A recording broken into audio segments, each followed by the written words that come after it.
Europe 1 Alexandre Lemaire. C'est l'heure de retrouver Laurent Tessier.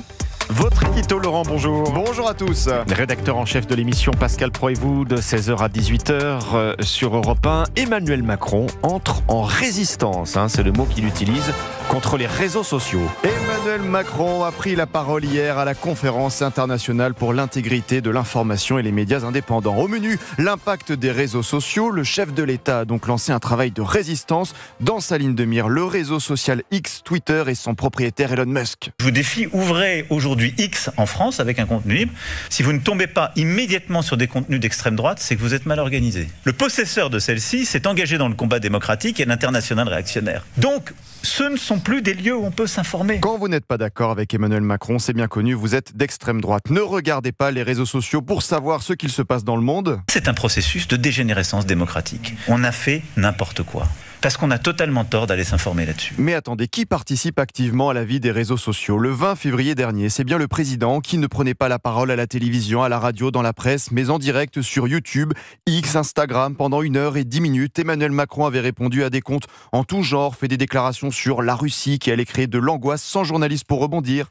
Je vais vous dire, on est en guerre quelque part. Et on doit préparer les guerres possibles à venir et dissuader. Et hier, lors de cette conférence, Emmanuel Macron a pendant une dizaine de minutes répété son message. Les réseaux sociaux ne sont pas des médias libres et indépendants. Ces gens n'ont pas sélectionné l'information comme des médias, ils n'ont pas vérifié comme des journalistes. Ils ne sont pas faits pour partager de l'information. Il y a oui des fausses informations qui circulent, mais les réseaux sociaux peuvent aussi montrer une réalité cachée par certains médias classiques. Je pense à l'audiovisuel public, les violences à Paris le soir de la finale de la Ligue des Champions, lors de la fête de la musique, des agressions dans les transports, des policiers pris pour cible. Hier, Emmanuel Macron a parlé aussi de la course au nombre de vues sur les réseaux, les plateformes. Ils sont mus par un processus qui est de créer l'excitation maximale, qui créera le maximum de trafic pour maximiser leur page de pub. D'accord, mais Emmanuel Macron, c'est le président youtubeur, tiktoker depuis 2017. Le dimanche 9 février, c'est bien le chef de l'État qui avait posté sur ses réseaux sociaux une vidéo avec des faux montages le concernant, réalisés avec l'intelligence artificielle en danseur des années 80 pour faire, comme on dit, un buzz. Je fais cette petite vidéo pour essayer de vous remonter le moral. Et tu voudrais qu'elle soit en haine ce soir. Bisous mes petits loups. D'un côté, on ne peut pas faire des déclarations uniquement sur ces plateformes, des montages vidéo pour obtenir le plus de vues, et de l'autre, mener un travail de résistance contre les réseaux sociaux, vouloir censurer des contenus,